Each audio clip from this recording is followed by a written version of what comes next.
안녕하세요. 뉴스와 사람들입니다. 지난 국회의장 경선을 앞두고 우상호 의원은 CBS 라디오 박재홍의 한판 승부에 출연해 다음과 같이 발언했지요. 국회의장 선거는 적어도 대한민국 권력 서열 2위의 자리 아닌가. 민주당은 상향식 공천, 당내 민주주의를 중시하는 정당이다. 구도를 정리하는 일을 대표가 관여하는 것은 적절치 않다. 라고 발언했습니다. 지난 다스베이다에서 박구영 교수는 다음과 같이 발언했지요. 국회의장 선거구도를 대표가 관여하는 것은 적절치 않다. 왜 안 되는데? 당대표나 원내대표가 국가 의전서열 2위를 결정한다는 건 좀 잘못된 것 같다. 이 말은 우상호 의원의 신체 깊숙이 들어가 있는 아주 잘못된 권위주의. 의전서열 2위가 여기서 왜 나옵니까? 의전서열 1위는 우리예요. 국회의원은 한 사람 한 사람이 헌법기관이다. 너희들은 헌법기관이냐? 그럼 국민, 시민은 헌법 그 자체예요.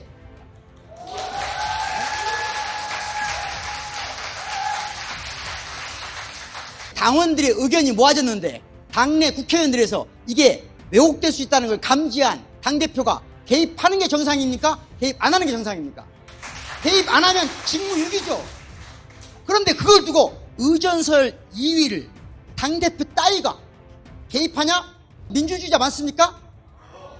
그럼 토론해야죠. 이게 얼마나 권위주의적 태도를 가지고 있는지. 그리고 70% 이상이 지지한 사람하고 3%가 뒤바뀐다는 게 말이 되니? 하니까 이인영 의원이 2개의 당심이 있는 거죠. 그렇게 말을 하면 수만 개의 당심이 있는 거죠.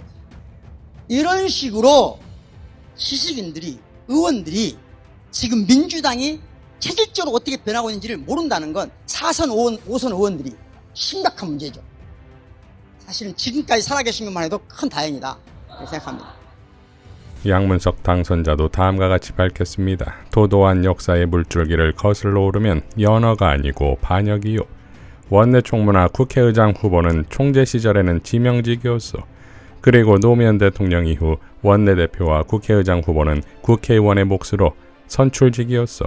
그리고 또 20년이 흐른 지금은 또 다른 시대 정신에 따라 권리당원이 당내 원내대표, 당내 국회의장 후보를 뽑는데 당연히 권한을 가져야지요.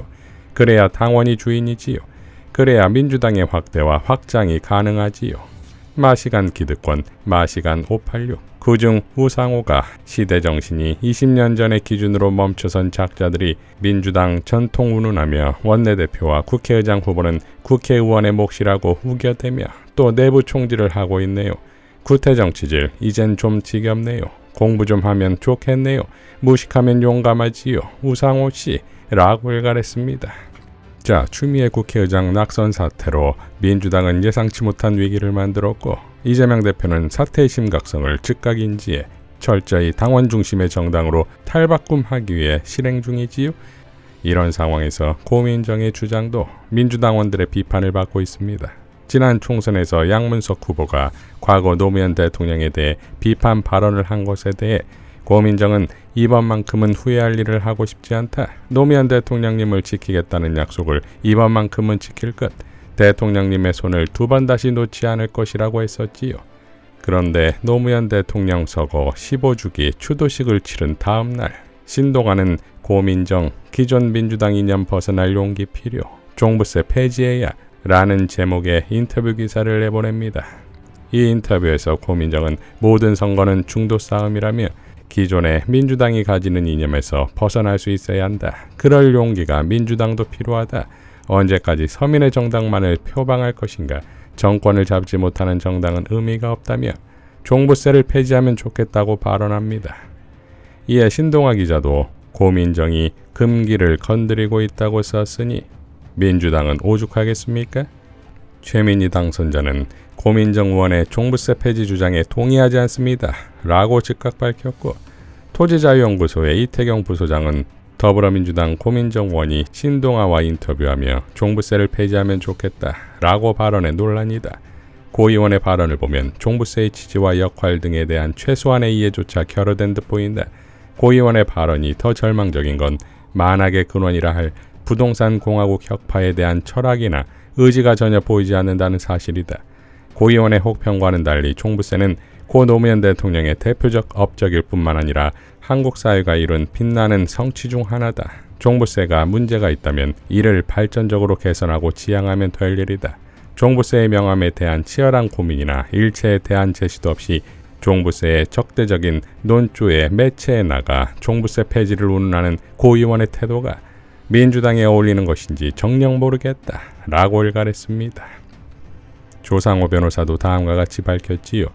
고민정 의원의 문제의식은 일면 타당하다는 생각이 있습니다. 하지만 지난 문재인 정부 때 왜 문제제기를 안 했는지, 이재명 당시 대선 후보의 실거주자 일부 조정 필요성을 제기할 때에도 왜 외면했는지, 혹 본인 지역구의 초고가 아파트들이 대거 등장하자 발등에 불로 지역 이기주의 관점에서 이제야 문제가 보인 건지에 대한 대중의 비판은 모름지기 정치인이라면 달게 받으셔야 합니다.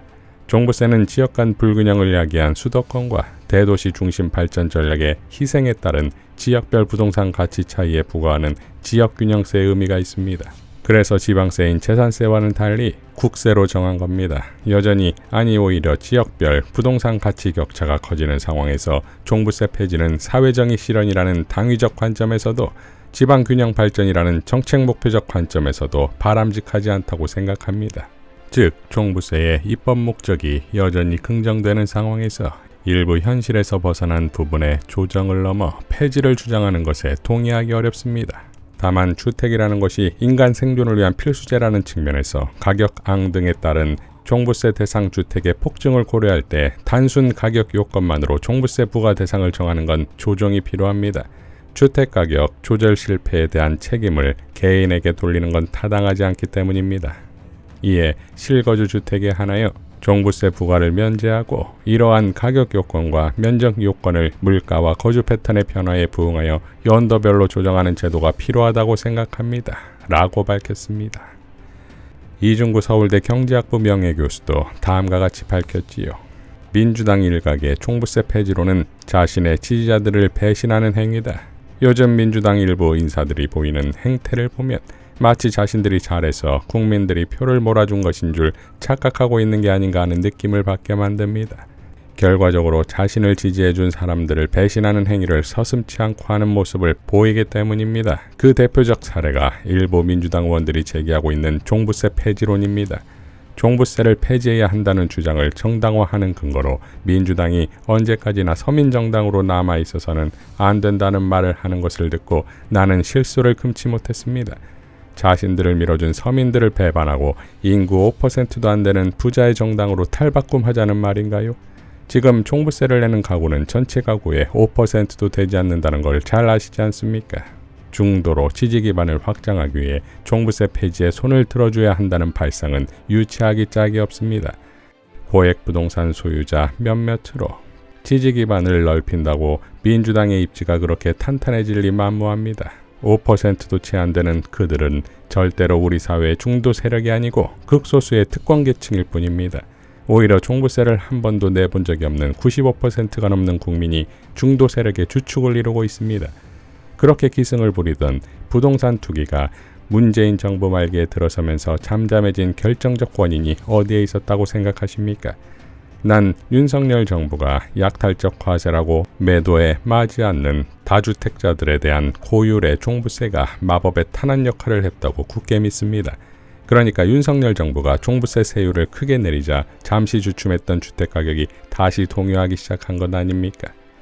윤석열 정부가 집권하자마자 종부세 무력화에 팔을 걷고 나섰을 때 거기에 야합한 민주당 의원들을 보고 나는 긴 한숨을 내쉬었습니다. 그들은 자신이 누구의 지지를 받아 정치인으로서의 생명을 유지하고 있는 것조차 모르는 사람들 같아 보였습니다. 나는 이런 민주당을 크게 혼내주고 싶었지 지지해주고 싶은 마음은 전혀 없었습니다. 그런데 총선에서 압승을 거둔 다음에 기껏 나온 소리가 종부세를 폐지한다는 것이니 아연실색할 수밖에 없었습니다. 종부세가 우리 사회에서 어떤 역할을 하고 있는지에 대해 조금의 이해만 갖고 있다면 그런 망발을 하지 않을 것이라고 믿습니다. 심지어 국민의힘당 의원조차 종부세를 폐지해야 한다는 말은 차마 내놓지 못하고 있지 않나요? 나는 종부세 폐지론을 주장하는 민주당의 일부 의원들이 심사숙고한 결과로 그런 제안을 한 것이라고 보지 않습니다. 그저 선거에서 표 몇 장 더 얻으려는 얍삽한 생각에서 무책임하게 종부세 폐지를 부르짖고 있다고 믿습니다. 평소부터 종부세에 적대적인 태도를 갖고 있던 국민의힘당 의원들은 민주당 의원 입에서 나온 이런 말들 듣고 속으로 얼마나 쾌재를 부르고 있을까요? 다주택자에 대한 세금 중과에 초점을 맞춘 종부세는 부동산 투기를 막기 위한 마지막 방어선과 같은 역할을 수행합니다. 이는 노무현 정부가 끝나갈 무렵 그리고 문재인 정부가 끝나갈 무렵에 거듭 사실로 확인된 것입니다. 그 뒤를 이은 보수 정부가 종부세를 무력화시킴으로써 부동산 투기에 다시 불을 붙인 것이고요. 이런 종부세를 폐지해 인구의 절반을 차지하는 무주택 서민들로부터 신락 같은 내 집 마련의 꿈을 빼앗아가는 게 민주당이 할 일이란 말입니까? 민주당이 이들의 딱한 처지를 외면한다면 그들은 과연 누구에게 희망을 걸어야 할까요? 그동안 민주당의 탄탄한 지지 기반이 되어줬던 이 서민들을 배반한다면 민주당은 그 존재의 일을 상실해버리고 말 것입니다. 그동안 민주당은 나를 실망시키는 숱한 행태를 보여왔습니다. 그렇다고 해서 국민의힘당을 대안으로 받아들일 수도 없다는 생각으로 민주당을 비판적으로 지지해왔습니다. 만약 민주당이 종부세 폐지에 팔을 걷고 나서는 일이 실제로 벌어진다면 나는 아무 미련 없이 즉각 민주당에 대한 지지를 전면적으로 철회할 작정입니다. 자신을 지지해준 사람들을 배반한 정당에 무슨 손톱만큼의 기대라도 걸 수 있겠습니까? PS 나는 중산층이 실거주하고 있는 1주택 소유자에 대한 종부세 부담을 경감해 주자는 제안에는 아무런 의의가 없습니다. 이것은 충분히 논의할 가치가 있는 일이라고 보기 때문입니다. 그러나 종부세를 전면적으로 폐지해야 한다는 주장은 일고의 가치도 없는 망발이라고 생각합니다. 라고 일갈했습니다. 자, 추미애 국회의장 낙선 사태와 똑같이 또 민주당 배반이라는 말이 나온 것이 고민정의 엘리트주의적 독선 혹은 지역구를 위한 정략적 계산이라면 22대 국회에서 최민희, 양문석, 노정면 등의 언론개혁 전사들 사이에 고민정의 자리는 없을 것입니다. 당원 중심, 당원 주권 정당의 과정에서 고민정의 자리는 없을 것입니다. 이상 뉴스와 사람들이었습니다. 시청해 주셔서 감사드립니다.